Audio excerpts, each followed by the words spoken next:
Welcome back to another episode of Unlocking the Paranormal, the podcast of the spooky, the weird, and the strange. I am your host, Carrie, and if this is your first time joining me, you are dropping into the middle of the spooky summer series, where summer adventures collide with the supernatural. Over the past few episodes, we have explored haunted hotels, cabins, unsettling vacation rentals, and honestly, some of the most mysterious encounters from across the globe. And as it turns out, some of the most beautiful destinations can hide the darkest stories. So, today we are going to continue that journey with another collection of chilling travel experiences. So, settle in and welcome to the next installment of the Spooky Summer series. Now, if you have not listened to last week's episode, I do encourage you to go listen, check it out. I would listen to that one first and then come back here to this episode because today I'm going to be sharing an update from last week's episode from the couple that believed that they were followed home by some not so friendly entities. Honestly, it was one of the most chilling stories I've ever heard, so you definitely don't want to miss it. But before I get into that update, I first have a story that was titled Startled by a Small Humanoid Creature. And this is what was shared. This happened about 8 years ago when I was 21 and working as a camp counselor for Camp Tommy in Fishkill, New York. The place is basically a bunch of cabins in the woods on top of a mountain, each cabin a half mile apart from the other. So you're pretty isolated in the woods. One night, about 1 a.m., I was sneaking off to meet my girlfriend. You're supposed to stay in your cabins after 10 p.m. I was cutting through some of the woods to get to her cabin. Suddenly, I heard rustling in the woods and stopped to investigate it. There are bears and other animals, so I was expecting something like that. Then, this 3-foot tall humanoid type thing suddenly jumps out of the bushes and looks directly at me. It's too dark for me to make out any of its features, other than that it was standing on 2 feet, had 2 arms, and basically looked just like a miniature person without any features. It looked solid black. If it had clothes on, I would have been able to notice that. I was curious at what it was, so I started walking towards it. But it got spooked. It bolted back into the woods. I'll never forget how mechanical it looked as it took off running. Its whole body basically shifted 90 degrees, like if someone was doing the robot dance, and it just took off. I have never seen anything on 2 legs run that quickly. So I was pretty confused about what it was. I'm a pretty fast runner and a fit person in general, but this thing was on another level of fast.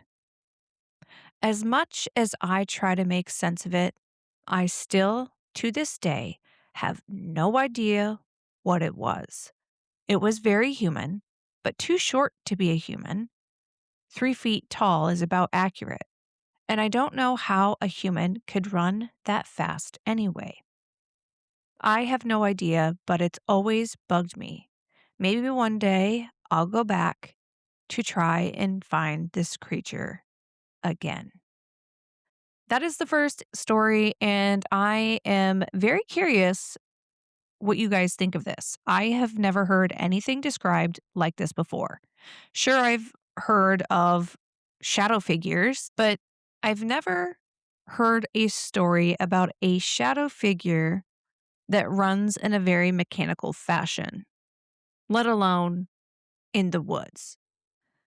The shadow figure stories that I am used to take place inside somewhere, not necessarily outside in the woods. So I definitely would be curious to hear if anybody has had anything similar to this experience. If so, you definitely need to share it. You can email it to me at unlockingtheparanormalpod@gmail.com, or you can call the hotline. Now, the phone number to the hotline will be in the show notes if you would prefer to share your story that way. Either way, this is a very bizarre story, and I really don't quite know what to make of it. But I do love that this person was curious enough and faced their fears enough to try to get a closer look. Typically, you hear stories where people just bolt, get so scared, and take off running.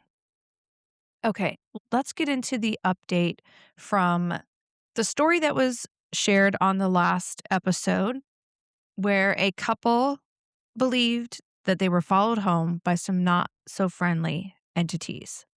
Again, if you have not listened to that episode, I do actually encourage you to go listen to that episode first, then come back here to hear the update. So, this update was from the girlfriend. It was shared about 7 years ago. So, there has been quite a bit of time since this update was posted on Reddit. According to her, the activity never truly stopped. Over the course of several months, she tried everything she could think of to make it go away. She drove past the house. She burned sage, and even went as far as directly telling whatever it was to leave her alone. Despite all of that, the strange experiences continued. She stated that was still hearing something calling her name. The dark figure has also appeared 3 or 4 times since the previous update. While she can't remember every unsettling incident over the course of several months, a few experiences stand out. Now, mind you, this was shared 7 years ago, but she wrote that about 2 months ago, she was home alone at 1 o'clock in the afternoon watching Netflix. Suddenly, an incredibly loud bang slammed against her bedroom window. This wasn't a light tap or something brushing the glass. It sounded like a large hand striking the window with full force. The noise was so powerful that both she and her dog jumped. She immediately ran outside, taking her large German Shepherd with her, expecting to confront whatever or whoever had hit the window, but there was no one there. She lives in the middle of nowhere, surrounded by dirt roads and woods, and there simply wasn't enough time for someone to disappear without being seen. There wasn't another soul in sight. Terrified, she grabbed her dog, her keys, and left the house. As she drove away, a familiar feeling returned. The overwhelming sensation that someone was sitting in the back seat of the car behind her. She described it as a heavy, disturbing presence that felt impossible to ignore. Yet, every time she looked back, there was nothing there. A few hours later, she returned home to find everything exactly as she had left it. Nothing was missing and nothing appeared out of place. Then, a short time later, she had spent Sunday through Thursday at her boyfriend's house while his mother was away on vacation. Since he works the night shift, she was alone in the house from 7 p.m. until 7 a.m. She explained that the Sunday and Monday night passed without incident, but on Tuesday night, she couldn't shake an overwhelming sense of unease. She felt like she was constantly waiting for something to appear, to pop out and scare her. Then came Wednesday night. Around 11 or midnight, she walked down the hallway towards the kitchen to get a drink. As she passed the living room, she noticed what appeared to be someone sitting in the recliner, facing the kitchen. The only feature she could make out was what looked like a full head of white hair. Naturally, the sight terrified her. Still, because she was alone in the middle of the night, she tried to convince herself not to dwell on it. She told her boyfriend about it when he got home, but they eventually let it go, since it wasn't the first time she had seen something unexplained. Then, on Thursday night, at around the same time, she went into the kitchen for a snack. As she turned the corner, she saw it again, a tall, dark shadow figure. Rather than reacting to the shadow figure, she continued doing what she had come to do and deliberately gave it no attention. Even so, she didn't sleep that night and went back home the following day. Since then, the activity has quieted down and nothing major or significant has happened. But she explains that in the coming months, she and her boyfriend plan to visit a friend's house where a medium will be conducting tarot card readings.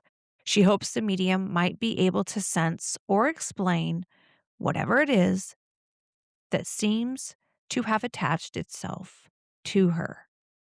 I don't know about you, but if I saw a person sitting in the dark with long white hair that should not be in my home, I'm freaking out. There's no way to simply just ignore it. But the question remains, is she still being haunted? I don't know. That is the last update that was written on that thread. But I am honestly very curious if the activity is still going on or if whatever it was has finally left them both alone. And if you have your own stories that take place in Airbnbs, inns, hotels, cabins, or even while camping out in the woods, I would love to hear it. It is not too late to share your spooky story to be featured on an upcoming episode within the Spooky Summer series. You can do so again by emailing unlockingtheparanormalpod@gmail.com or by calling the hotline. The hotline phone number will be in the show notes. Now, you do get, I believe, about 2 or 3 minutes to share your story. If that is not enough time, simply call back and leave another voicemail. And those are the very quick short stories for today's spooky summer episode. Now, these episodes are meant to be mini episodes just to get you all through the summer until we reach the fall, where I will be sharing longer episodes on paranormal topics that I have researched. Now, maybe you're listening to these stories and thinking that there are perfectly rational explanations for the strange sounds, unsettling feelings, and maybe even some of these sightings. Ultimately, it's up to you to decide. If you enjoyed today's episode, be sure to follow and subscribe so you never miss a new deep dive into the paranormal and so you don't miss the next episode of the Spooky Summer series. And don't forget to check out my social media for additional creepy content. I am on Facebook, TikTok, and Instagram. And don't forget to share the podcast with friends, family, and your favorite coworkers. Thank you so much for listening to today's episode. And as always, stay curious.